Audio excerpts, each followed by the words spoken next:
Jehovah's Witnesses organization prides itself on being the truth. That's what they actually call it, the truth. But what's funny is everything they teach is so full of lies that you can find scriptures that directly say the opposite of what they teach. Yet that don't compel any of the members within it to come up out of it, right? Like, for example, I can say, hey, if you do this, you go to heaven. Then you go into the Bible, it says, hey, you do this, you go to hell. Why would you still believe me? But that's the irony of Jehovah's Witnesses. So let's get into further detail about the regathering of Israel, who was scattered and had their house abandoned. And then I want you to reflect back on that article about Jehovah, they'll call him, which is not his name. His name is Yah, Yahweh, Yahuwah, Yahweh, pretty much Yah, right? From the Tetragrammaton. But anywho, then think about that article where they said, is they still God's chosen nation? And how they use the scripture, oh, he rejected them. Jerusalem, Jerusalem, you stoner of the prophets, your house is abandoned. And how they tweak and misinterpret the Messiah's words. Like, it's hilarious. We about to tear this up so bad that I think you're gonna walk out the Kingdom Hall right now if you're in it. So let's just get right into it, guys. And let's talk about the regathering of the 12 tribes of Israel. You know, the nation that he supposedly rejected, right? This is so funny. I'm sorry. Let's get in it. And let's read this again in case they didn't catch it in my first video. Let's ask the prophet Paul directly, you know, since he actually wrote the book. Let's see what he has to say. Hey, Paul, did God, who they'll call him, reject his people, the Israelites, the nation of Israel? Let's read Romans 11:1. I ask then, has God rejected his own people, the nation of Israel? Of course not. I myself am an Israelite, a descendant of Abraham, and a member of the tribe of Benjamin. Huh? But Jehovah's Witnesses said he rejected his people. Didn't he reject them? Let's ask again, Paul. No. God has not rejected his own people whom he chose from the very beginning. Other ones will say whom he foreknew.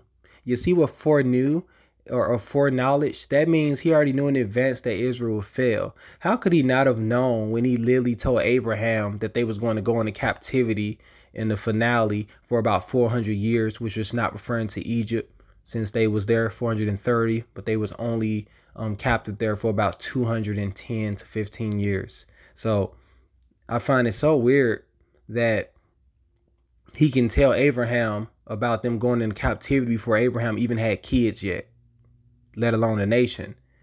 And yet we don't understand that that obviously show you that Yah already foreknew that they was going to have a fall. So how he's going to reject them when even before he made them, he foreknew that they were going to fall? Do anybody not pay attention to the scriptures when they read these words, or do they just, you know, let it go in one ear and out the other? I just don't get the logic in Jehovah's Witnesses organization. So let's finish. No, God has not rejected his own people whom he chose from the very beginning, whom he foreknew. Do you realize what the scriptures say about this? Elijah the prophet complained to God about the people of Israel. And what did he say? Let's go into it. Lord, I don't really like the word, but we'll reason with what people can identify with right now. But essentially it'll say Yahweh, Yahuwah, Yahweh there. They added the Lord. But anywho, they have killed your prophets and torn down your altars. I'm the only one left and they are trying to kill me. So look, a lot of the Israelites, yes, they became evil. They was worshiping Baal. They was doing sun worship, all of that crazy stuff that the nations influenced them to do, right? In their own stupidity and ignorance, right? So yes, they was killing prophets and doing wrong. Nobody excusing that. But the entirety of them didn't do that. And that's the thing that religions and these cults don't like to tell you. All of Israel didn't worship Baal. All of Israel did not take part in breaking the commandments and doing all of that evil. Just the great majority of them did, and everybody had to pay for what the majority did because you're judged as a nation in certain respects. But he made it clear that they will not forever be under certain things. Let's just keep going since y'all don't believe me. I'm sure they don't with the Jehovah's Witnesses, right? So Romans 11:4. And what was God's answer to him? What was his reply? I have reserved for myself, like I just said, 7,000 who have not bowed the knee to Baal. Let's read another translation. No, I have 7,000 others who never bowed down to Baal. Let's read another. Oh, I have kept for myself 7,000 men who have not bowed the knee to Baal. And let's see if it's any more at the present time. So too, at the present time, there is a remnant chosen by grace. Grace is mercy. Mercy is given because you can't earn it. Y'all understand what that means? They even sing it in one of their songs, The Miracles of Life. You never can earn it. This gift is still a gift. The miracle. They'll talk about all this mercy and you can never leave. He can never leave you. You can only leave him. He'll never ever turn his back on you. They'll give you all that, how loving God is. But then when they come to Israel, they're like, oh no, he gave up on them. He washed his hands with them. He didn't want to deal with them anymore. And he just rejected them for Gentiles who was doing far worse than what the Israelites was doing. The Gentiles was the ones that influenced them with their customs to even take part in breaking the commandments. They still teach the same thing today and say that they done away with, which we already proved that was a lie in my other video. So it's funny how they'll teach that, oh no, it's spiritual, it's flesh, it's not fleshly anymore, it's spirit. Like they do all these word plays. I'm sorry, y'all, it's really offensive. But they do all of these playing with words and trying to tweak stuff around and they benefit. But then when you use that same terminology, then they try to flip it around again because it don't work out. If he's so forgiving and so loving, why would he reject his own people whom he foreknew and then replace them with the Gentiles who influenced the Israelites to even break the commandments with their customs? How did they learn how to make that statue that they made with the golden calf? Who influenced them? Egypt did. Think about it. The outside nations was always trying to get them cursed so that they can take power and dominion over the world under Satan. And they was always trying to get them to stop doing the commandments. And now since they are in power in Israel's exile, they want to lie and say he rejected them as a people when that's not biblical. They want to lie and say the commandments are done away with when the Messiah clearly said he did not come to do away with the commandments or the laws of Moses. He came to give them their full meaning. That's what fulfillment meant. They'll say, no, that means to destroy, even though he, opposed it with the idea of destroying. I don't get the logic of religious people because they just literally make stuff up and they do not really go through the entirety of the scriptures. They just pick and choose. Like with the, you stoner the prophets, your house is abandoned. It's the same thing that you see in this account. It was the same argument. They was killing the prophets, stoning them and murdering them. But what would y'all reply still? He reserved plenty of men within this group because he knew many was going to become hardened. He hardened them. And the rest of them, he allowed to still see. Y'all really have to read the whole book before y'all start passing judgment, okay? Now, let's just get into this because I want y'all to understand this big time. He never rejected his people, okay?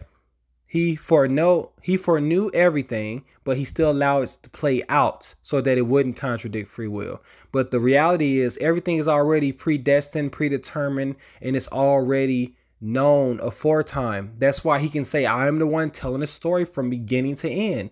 How can you tell a story if you don't already know the outcome of that story? How can you choose a remnant of people that you already know since the founding of the world if you didn't already predestine that? If you actually type in predestination, you'll have over 200 verses that appears that actually will even some say the actual word. They're lying to you about everything, and it's so offensive. But let's continue to show you that Israel has never been rejected, right? There was a hardening that happened on the part of them, but they went into so much of these captivities and failed and had their house abandoned so that they can get the kingdom back in the end. And this was part of their chastisement. And we're going to show you that Yah is going to regather his people yet again. And I made it fairly easy for you. I've gathered all of the verses that I can find. And this not even including the apocryphal writings, which the westernized biblical translators took out of the Bible when they reduced it down to 66 books. The scriptures originally had 80 to 100 plus books, and they reduced it down because a lot of these books was exposed in the very agendas that they will carry out right now. So, of course, it wouldn't serve in Satan's interests, nor the religions in which he put in power to have these books still out there. So they reduced it, which was already foretold in Revelation about he who adds and who takes away will get the plagues and have their portions taken away and so forth. A lot of these things be written as plain as day, but nobody seems to take it as it is because they go to church and they believe in religions and cults and sects and all of this man-made stuff. This biblical scroll is a history book about one people who was in dealings with all of these nations that they was within. Let's read y'all about the regathering of Israel. You know, the people he rejected. If he rejected them, which we prove he didn't, why would he be regathering them in the end of days? And the whole end of the world prophecy surrounds them. Not this everybody jump in as a Jehovah's Witness and immediately you become part of 144,000. Oh my gosh, y'all. This is crazy. Let's get into it. Isaiah 11:11-16. It shall come to pass in that day that Yah or Yahuwah, Yahweh, not no Lord, shall set up his hand again a second time to recover the remnant of his people who are left. And where would they be at? From Assyria, Egypt, Pathros, Cush, from Elam, Shinar, from Hamath, and the islands of the sea. He will set up a banner for the nations, right? Or an ensign for the nations, and will assemble the outcasts of Israel and gather together the dispersed of Judah from the four corners of the earth. Also the envy of Ephraim shall depart, and the adversaries of Judah shall be cut off. Ephraim shall not envy Judah, and Judah shall not harass Ephraim, but they shall fly down upon the shoulder of the Philistines toward the west. Together they shall plunder the people of the east. They shall lay their hand on Edom and Moab, and the people of Ammon shall obey them. Yahweh, Yah, will utterly destroy the tongue of the sea of Egypt, which is Mizraim. With his mighty wind, he will shake his fist over the river and strike it in the seven streams and make men cross over dry shod. There will be a highway for the remnant of his people who will be left from Israel, as it was for Israel in the day, who will be left from Assyria, as it was for Israel in the day that he came up from the land of Egypt. So even compare, once again, the first Mizraim, which means house of bondage, to the last Mizraim, which is house of bondage. You have to understand the terminologies of the words and how Egypt was added. The actual term was Mizraim, with the Mizraimians, which were Hamites from Ham. So what is this verse talking about? In the last days, Yah, right, the Elohim of Israel, he will come and regather the people in which he scattered. How was they scattered? Through the Atlantic slave trade. Why? Because they broke the commandments, right? A good portion of them rejected the Messiah, and a lot of evil started to befall them, which was already prophesied to happen in Deuteronomy chapter 28, when Moses read to them the blessings if they followed, and the curses if they went away from that will pursue them all the way until the end of days. Okay? And going into captivity into various nations until they finally went into the last captivity, which is what you see happening today. And then he shall return with his Hamashiac, the Messiah, who they call Jesus Christ, who is really Yahusha Hamashiac, not a Greek Jesus and not a Christos, which is a pagan deity. Okay, if you don't know the scriptures or the terminologies of these things, you easily taken away from the seduction of religions and all of the lies that they added into the books, which was stolen from the Israelites and that are taught by the very oppressors who hated the Israelites today in these religions. So he's coming back to get his people. In a nutshell, he's going to gather them. The majority of them are still in the African region, because when they lost their land, which is northeastern Africa, which is now called what? The Middle East. They ran because the Romans was coming and various nations was coming to kill them, because they lost the protection of their Elohim due to their disobedience. So their house, yes, got abandoned. They mean they got put out the house. That didn't mean he rejected them. They mean they got put out of their house. It was abandoned. It was laid vacancy. So they ran as refugees into Africa, which were the land of the Hamites. The Israelites are Shemites from Shem, right? The Negroes of today. Now, what happened when they go into Africa as refugees? They split into two separate kingdoms, right? You had the northern kingdom and the southern kingdom. And they both had kings installed over them. Judah was the southern kingdom, okay? And Judah started to do serious abominations. We'll touch on that in probably in the next video, where they started worshiping the sun. They turned their backs to Elohim and started worshiping the sun in the east and started sacrificing the Baal. So he had them sent into the full extent of what Moses foretold, the Atlantic slave trade, where he said they would be taken by ships into a land from the other end of the earth, and they will be sold into all nations, all four corners, as slaves. And y'all know that that's the Atlantic slave trade. That's the only event in history where that happened in that magnitude, on that long of a scale, into all of the nations, the Atlantic slave trade. So it's really not hard to prove who the people are, and that's only one of many. And the fact that he's coming back to get his people, because now they have paid the full extent of what the curse is required of them, and now they are under the law of grace and mercy through Hamashiac, the Messiah. People don't understand none of this stuff because they believe in this whole fairy tale that was added to the scriptures. Now look in Jeremiah 31:7-11. For thus says Yahuwah, sing with gladness for Jacob, which they call now Jacob, and shout among the chief of the nations. Proclaim, give praise, and say, O Yahuwah, or Yahweh, save your people, the remnant of Israel, or Yasharel. Behold, I will bring them from the north country and gather them from the ends of the earth, among the blind and the lame, the woman with child, and the one who labors with child together, pregnant women, A great throng shall return there. They shall come with weeping, and with supplications I will lead them. I will cause them to walk by the rivers of waters in the straight way in which they shall not stumble. For I am a father to Israel, or a Abba to Yasharel, and Ephraim is my firstborn. Hear the words of Yahuwah, O nations, and declare it in the isles afar off, and say, listen, he who scattered Israel will gather him and keep him as a shepherd does his flock. For Yahuwah has redeemed Jacob and ransomed him from the hand of one stronger than he. So he saved them from the ones that were stronger than them, and he will redeem them, regather them from the places in which they were scattered by means of the Atlantic slave trade into all of the four corners of the earth, which made these nations rich and gave them the power to influence, the ability to steal these scrolls and add and take away from them as they please, and inculcate themselves as the people of a book that was not about them. It's as simple as that, and it's very offensive when you know that people's identities were stolen, land was stolen, people killed, women raped, and now you have the very infrastructures and governments that did it trying to teach the book back to the very people that it belonged to. It is really messed up, y'all.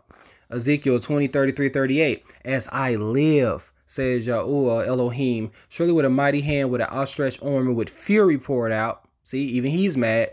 I will rule over you. Talking about the world through Israel. I will bring you out from the peoples and gather you out of the countries where you are scattered, Israelites, with a mighty hand, with an outstretched arm, and with fury poured out. And I will bring you into the wilderness of the peoples, and there I will plead my case with you face to face. How? Just as I pleaded with my case with your fathers in the wilderness of the land of Egypt, Mizraim. So I will plead my case with you, says Yahuwah Elohim. I will make you pass under the rod, and I will bring you into the bond of the covenant. I will purge the rebels from among you, and those who transgress against me. I will bring them out of the country where they dwell, but they shall not enter into the land of Israel. Then you will know what? That I am Yahweh, or Yahuwah, Yahweh, pretty much Yah. All these names pertain to Yah, Ahayah. Deuteronomy 31-10. Now it shall come to pass, and this was through the writer of Moses, Moshe. Now it shall come to pass when all these things come upon you. This talking about after they wrote, Yah had the commandments written down, given to Moses when they came out of the first captivity of Egypt, which was the first bondage that they ever been in, and they went into the wilderness, and they was given this new system of rules as they was entering into this covenant. So this is what they're talking about. So he's saying after he already told them the list of the blessings and the curses, whichever way they choose, he was already foretelling them what would happen after that as a result of whatever path they chose to make. You see, Yah foreknows everything, but he let it play out because he gives you that ability to have your free will within the ultimate predestination. You have to understand these things before you get confused. So it shall come to pass when all these things come upon you, what? The blessing and the curse, which was read, if y'all read the entirety of the book, which I have set before you, and you call them to mind. Remembrance, guys, where among all the nations where Yah, your Elohim, drives you, right? And you return to Yah, Yahuwah, Yahweh, your Elohim, and obey his voice, according to all that I command you today, what will happen? You and your children with all your heart and with all your soul, that Yahuwah, your Elohim, will bring you back from captivity and what? Have compassion on you and what? Gather you again from all the nations where Yah, your Elohim, has scattered you. If any of you are driven out to the furthest parts under heaven, the firmament, from there Yahuwah, your Elohim, will gather you, and from there he will bring you. Then Yahuwah, your Elohim, will bring you to the land which your fathers possessed, Yasharel, Israel, Yerushalayim, which they now call Jerusalem, and you shall possess it. He will prosper you and multiply you more than your fathers, which is your forefathers in this case, and Yahuwah, Yahweh, your Elohim, will circumcise your heart and the heart of your descendants, the Hebrew Israelites, to love Yahuwah, your Elohim, with all your heart, with all your soul, that you may live. So he's going to fix them. Also, Yahuwah, your Elohim, you keep seeing your Elohim because he's the Elohim of Israel, right? Will put all these curses on who? Your enemies, the nations, who are all in power right now in the exile and the downfall of the Israelites. Where the Israelites at? Living in ghettos, poor communities, struggling, getting oppressed, getting shot by the police, the highest incarceration rates in the jail systems. I mean, the whole world is set out against them in every nation, every country in which they have been scattered to, because this all have been foretold through the writer Moses in Deuteronomy. But nobody read these things, right? So they're going to go where? These curses after it leaves Israel? To the enemies, the nations of the world, which is the majority of people teaching you the Bible right now in these religions.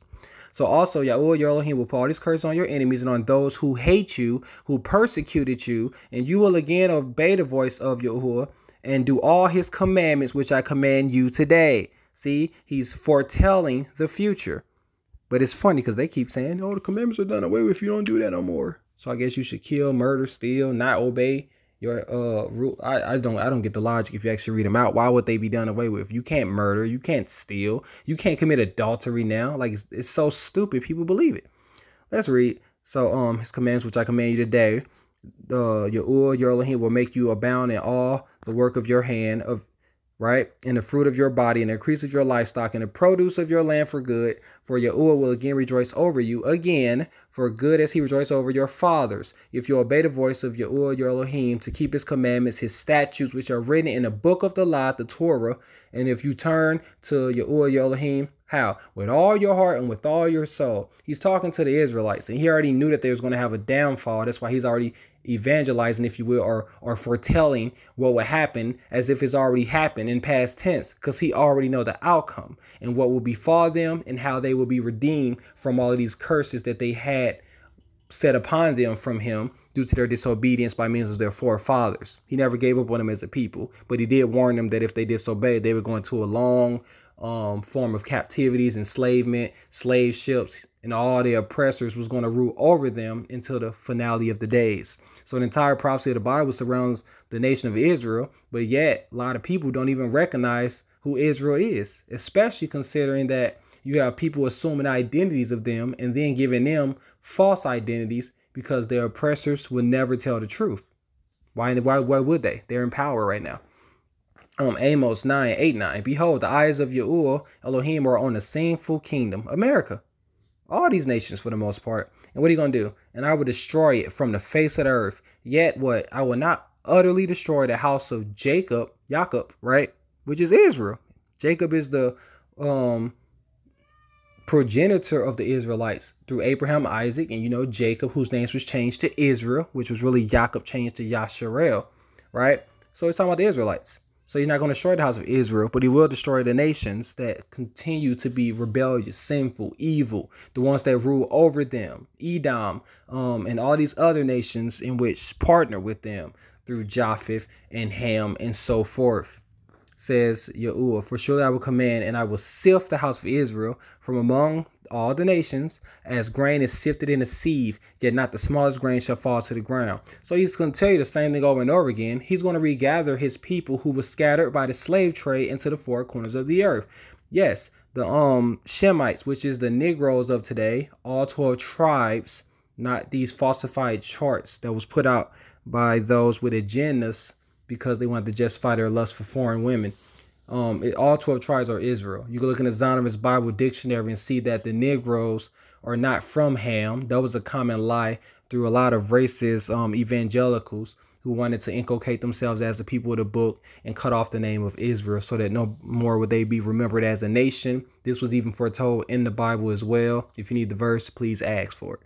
But all these things was foretold to happen, but he's going to gather them from these nations which they are scattered and being oppressed and the poor lower class of, and he's going to put them back into their land, and he will again choose them. Isaiah 27:12-13. And it shall come to pass in that day that Yahuwah will thresh from the channel of the river to the brook of Egypt, and you will be gathered one by one, O you children of Israel. So it shall be in that day. The great trumpet will be blown. They will come who are about to perish in the land of Assyria, and who are the outcasts in the land of Egypt, and shall worship Yahuwah in the holy mount at Yerushalayim. Or they'll call it Jerusalem.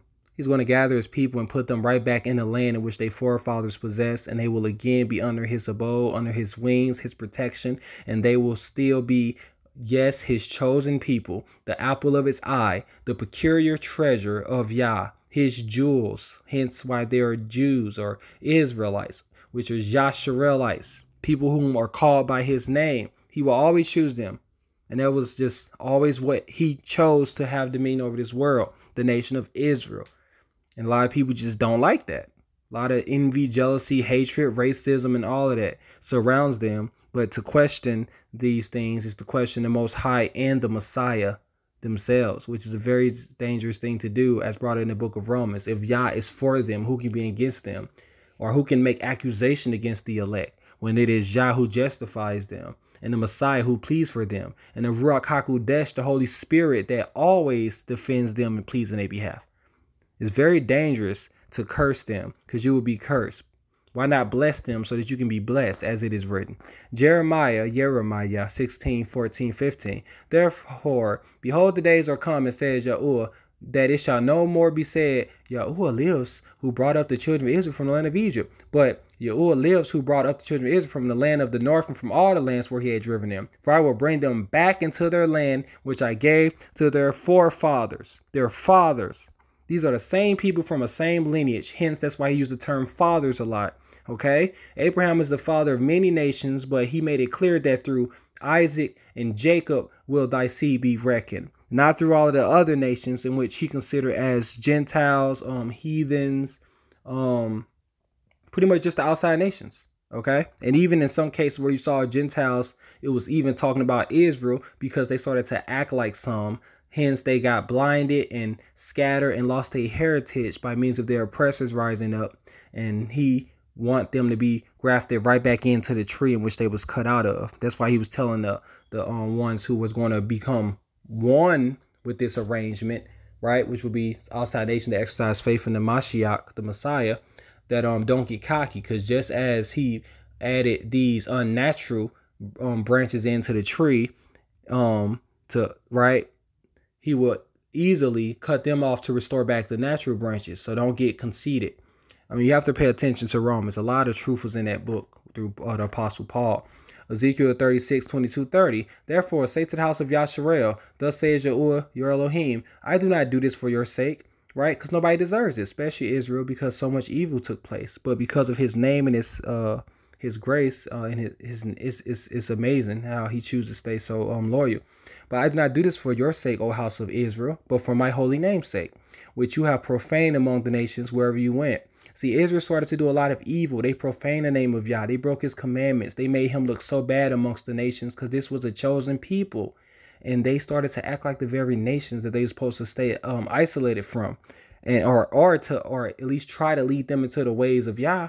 But they continue to adopt these pagan rituals and customs and holidays and celebrations, and it made Yah look so bad. It was very wrong. But he's still gonna save them, because he still have a great love for Israel, because he's married to them by means of the blood covenant. A covenant is a promise, and it will never be broken. If you break it, you die as a result from it, but it will be replaced with somebody else from your lineage pool. You have to understand that he never will reject them. And that's what he keeps saying. So therefore say to the house of Israel, thus says Yahuwah your Elohim, I do not do this for your sake, O house of Israel, or Yasharel, but for my holy name's sake, which you have profaned among the nations wherever you went. And I will sanctify my great name, which has been profaned among the nations, which you have profaned in their midst. And the nations shall know that I am Yahuwah, says your Elohim Yahuwah, when I am hallowed in you before thy eyes. See, he's going to hallow himself by means of Israel, right before the nations in their eyes. For I would take you from among the nations, there I go again, gather you out of the countries, all the countries, and bring you where? Into your own land. Then I will sprinkle clean water on you, and you shall be clean. Excuse me. And I will cleanse you from what? All your filthiness and from all your idols, right? And I will give you a new heart and a new spirit, which is the Ruach HaKodesh within you. And I will take the heart of stone out of your flesh and give you a heart of flesh. See, they had a hardening on their part, and Yah did it to the children of Israel, because they was under his wrath for quite some time. But now that time is being lifted. You have to understand prophecy to know what I mean. And I will put my spirit, my Ruach HaKodesh, within you, and cause you to walk in what? My statutes. And you will keep my judgments and do them. Then you shall dwell in the land that I gave to your fathers, and you shall be See, yet again, my people, and I will be what? Your Elohim, which is they'll call God, and I will deliver you from all your uncleanliness, and I will call for the grain and multiply it, and bring no famine upon you, and I will multiply the fruit of your trees and the increase of your fields, so that you will never ever again bear the reproach of famine among the nations, who always benefited off the oppression and racism and struggling of Israelites, which are the Negroes of today, scattered into all of the four corners of the earth. All right, all 12 tribes. Not these fake charts going around by these alphabet campers today, where they adding a lot of foreigners into these groups. They are all Negroes who were all given certain tribes in which they represented. And it's so easy to prove. Look at the Zondervan's Bible Dictionary. It makes it clear that the Shemitic people are the Negroes of today. But their oppressors are going to keep pushing that lie of the Canaan story. And that's how black came, even though Ham, Japheth, and Shem was already black to begin with. Even Noah, Adam and Eve was literally placed in the regions of Africa if you pay attention to the river systems. Science even teaches you that the oldest civilization of people that was ever here came out of that region. And it was not even called Africa at that time, you know, where the Garden of Eden was. So it's funny how they continue to add themselves as the people, when even science, the scriptures, the regions, the indigenous people back then all seem to look like we always say, black people. And this is not to push hatred or racism, which is what they push for the most part, but it's to tell you the truth. Okay, and you have to understand the origins of how things change, and we'll have to cover that in another video of what happened to cause mutations within the human genome. Now let's keep going. Okay. Isaiah 10, 20, 23. This shall come to pass in that day that the remnant of Israel and such as have escaped of the house of Jacob will never again depend on him who defeated them, but will depend on Yah, the Holy One of Israel in truth. They will no longer have to live off their enemies, grocery stores, buying from their oppressors to live and eat and pay their loans and paying rent, all this stuff to them, enriching them while they stay oppressed as a people and the poorest in the world. It's crazy, right? But will depend on Yah, the Holy One of Israel in truth. The remnant will return, the remnant of Jacob, to the mighty Elohim. For though you people, O Israel, be as the sand of the sea, only a remnant of them will return. The destruction decree shall overflow with righteousness. For Yahweh, Elohim of hosts, will make it determined and in the midst of all the land. So he's making it obvious to everyone again and again. He's going to regather the 12 tribes of Israel, which is the chosen holy people, the Quodashim, which is the saints which mean the set apart, the holy, the ones in which he chose, the 12 tribes of Israel, which are only the ones that will be of the 144,000. Hence he tells you in Revelation that where do they come from? Out of each of the 12 tribes, 12,000. You're not spiritually from a tribe. That don't even make sense. This is a lineage of people who descend from these very ones that wrote the book, all of which were Hebrew Israelites. Did no foreigner write one book in the Bible, but they did remove a lot of the books, like the apocryphal writings, like Shinnach, which is Enoch, Jasher, which is actually quoted in the New Testament.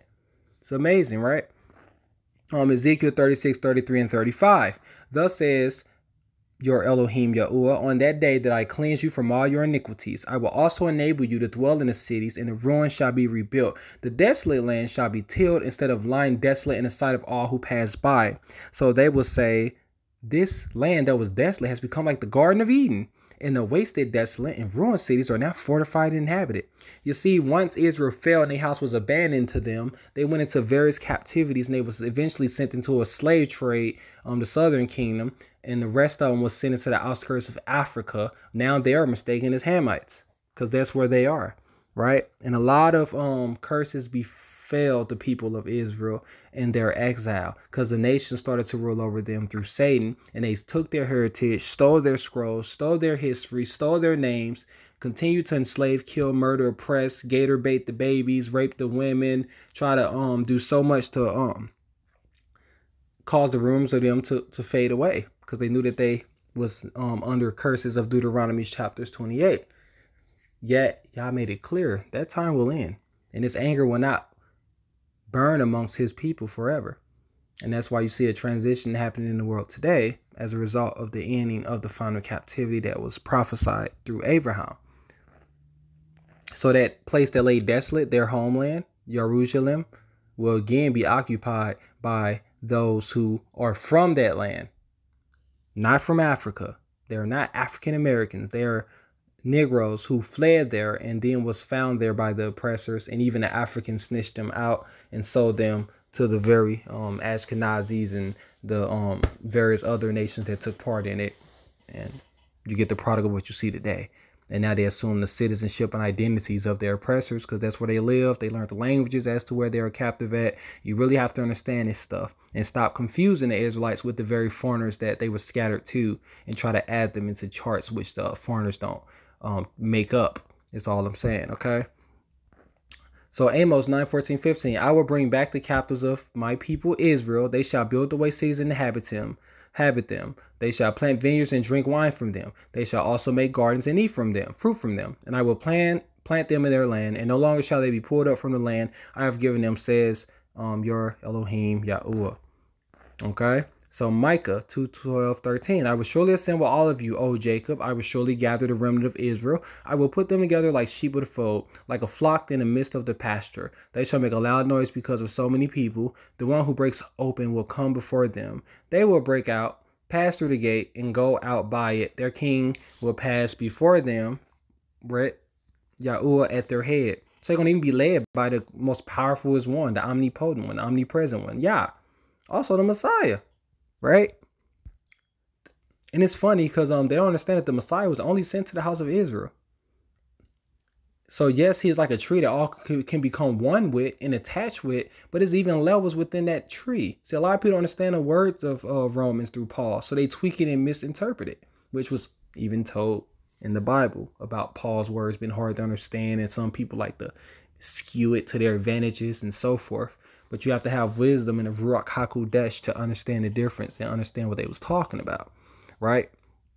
You have to, especially you have to be the Kodashim to really get this stuff, because the Elohim is the Elohim of the Kodashim, the saints, the set apart. The set apart are the chosen people. The chosen are the 12 tribes of Israel. Oh, it's crazy, guys. So you can see over and over again in all of these scriptures, he's going to gather his people again. And that's what leads to the end of the world. They're not going to want to let go. Just like you saw in the first captivity with Ramses in Egypt. Yah coming for his people. And that's why the Messiah died, to redeem and save his people and ransom them back from the curse. Hence the Messiah became a curse. Like his people, the Negroes, he was hung from a tree, a stake, a beam. That's what they did to the slaves who came out of Africa. The refugees of the Shemites. Right? He was flogged or whipped. Did they not do the same thing with the slaves in the Atlantic slave trade? The Shemitic people, the Shemites, the Hebrew Israelites, the Negroes, right? I mean, everything about the life of the Messiah is very much a parallel of what you see happening to the so-called blacks today. And then people still want to be in denial and believe in this whole fabrication of a white Greek person named Jesus Christ, or which is Christos. All of this pagan stuff, I just don't get that. I really don't get that. That's the strong delusion that the scriptures talks about that was coming. And he warned us about a fake Messiah, anti-Messiah rising up and saying that it is him. And look, there he is. The Messiah had a rejecting image to the world. The image in which you guys are worshiping today, which is idolatry on top of that, is not him at all. Period. The landmass don't attest to that. The high sun exposure don't attest to looking like that. It wouldn't even be survivable at that particular time. I mean, nothing attests to that, but yet people still have it on their walls, which is idolatry. They still worshiping it and believing in it. Then they change the tree to a crucifix cross, which has been used in satanic worship all throughout the centuries. Even in the tile. It's crazy. But again and again, you will always see over and over throughout the scriptures, the regathering of the 12 tribes of Israel.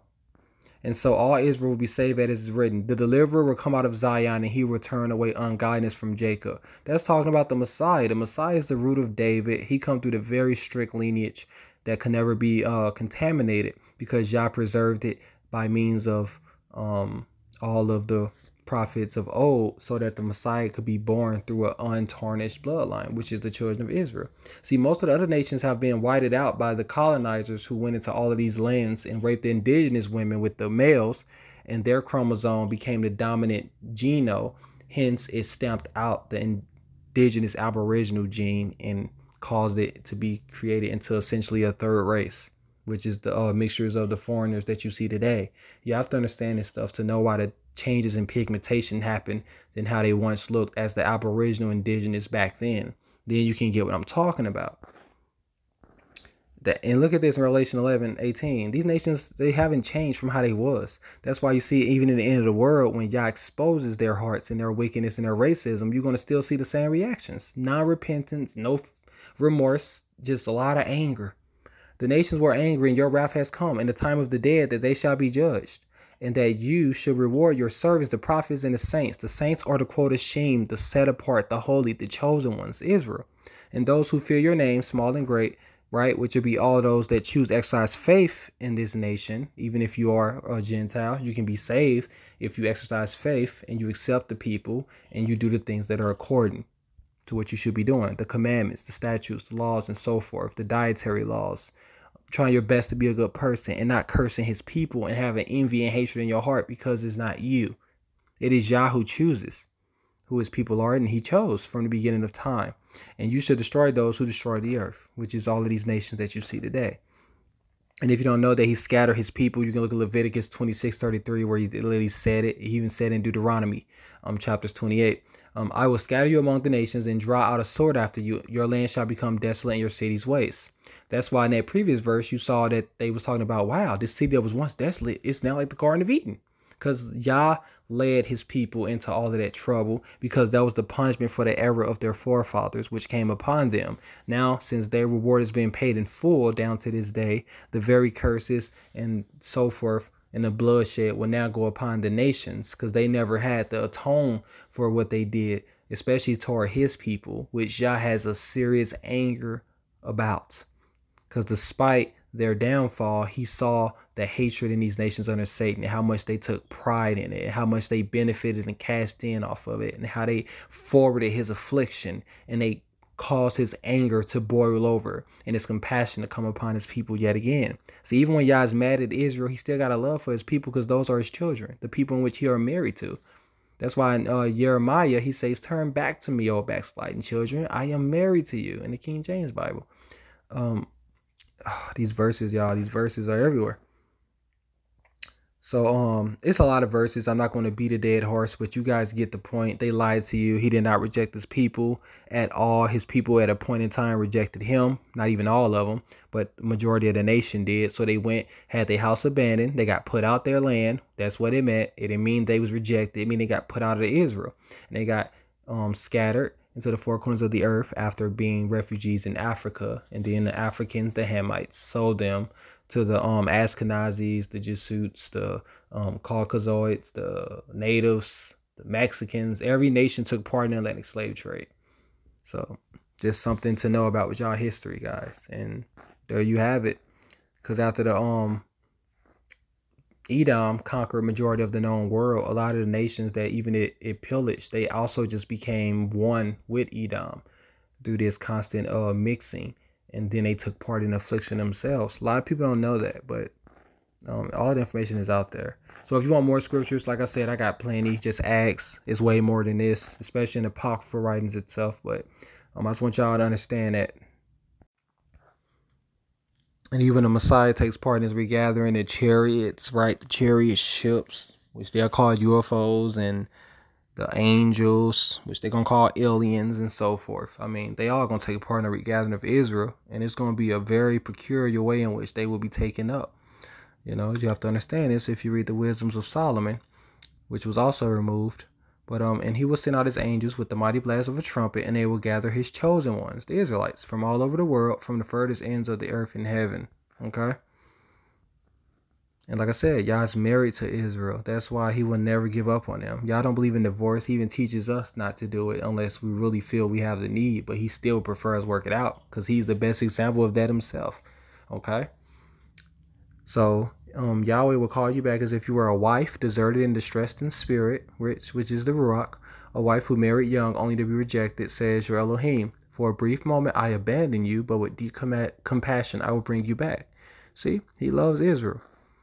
And he tells you in Jeremiah 3:14. So you get more about this wife terminology. Turn, O backsliding children, says Yahweh, for I am married unto you, and I will take you one of a city and two of a family, and I will bring you to Zion. Zion is the holy city in which was promised. Zion is going to be coming out of heaven, adorned for a wife in all its splendor, which will be part of the wedding with the Messiah and Israel when they become gathered together, which is also a reflection of Yah becoming back with his wife.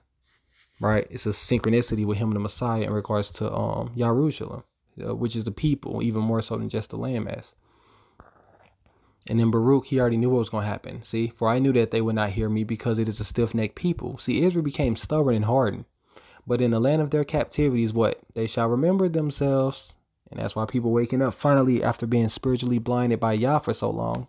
Because we was under curses and it wasn't yet the appointed time. But now you see people like, man, they just waking up out the blue saying, hey, I think I'm Israel. Because they are. And a lot of lies have been taught to us to hide the true identities of people. And you have people now faking like they us. Like in Revelation 2:9. I know those that are, I know your afflictions and your poverty, but they are rich, or thou are rich, right? And I know the ones claim to be Jews, but they are not. They are a synagogue of Satan. They read Revelation 3:9, you see what will become of the synagogue of Satan. So he already tell you have a group of people claiming to be us, and they're going to be somewhat in the land acting like they are the people. This is the time of the Gentiles where they're going to trodden down the land and they're going to do all of the things that they're doing now. But you know that when the real Israelites go there, it's supposed to be peace in the world, and they're supposed to beat their spears and their pruning hooks, and they should not learn war anymore. And that's when the judgment will be fully poured out and everything will go into a better state from that day forward as the Messiah starts to have his dominion over the earth through Yah. So how can the people there claim to be something when it's still war constantly over there, killing, hatred? A lot of racism they even practice toward the black Ethiopians there. They're exiling people. I mean, come on now, y'all. Y'all know they don't fit the prophecy. It's supposed to be peace when the people is restored there. But he will always choose Israel again and again. You can even read it. Let's end it with this. For Yahuwah or Elohim will have compassion on Jacob and will again choose Israel and will set them in their own land, and sojourners will join them and will attach themselves to the house of Jacob. See? And the peoples will take them and bring them to their place, and the house of Israel will possess them in Yahuwah's land as male and female slaves. They will take captive those who were their captives and rule over those who oppressed them. So all the people that oppressed them, right, and that enslaved them, they will go into captivity after that to atone for the sins of their forefathers. No different than Israel had to do when they had to atone for the sins of their forefathers for breaking the commandments and the laws. Hence, what happened to the Israelites. We're talking about the very chosen people. They had to go through all of this. Why would the nations who were never the quote Hashem or the chosen feel that they can just bypass all that and walk right into paradise themselves? You have to earn it, right? You have to atone for the sins and the blood of your forefathers. You can't just say, okay, I didn't have nothing to do with that. We didn't have nothing to do with what our ancestors did in the wilderness, and yet we still are feeling effects of what they did. So you have to understand how Yah judges. He judges based upon people by means of their forefathers and their nations. Deuteronomy even tells you that.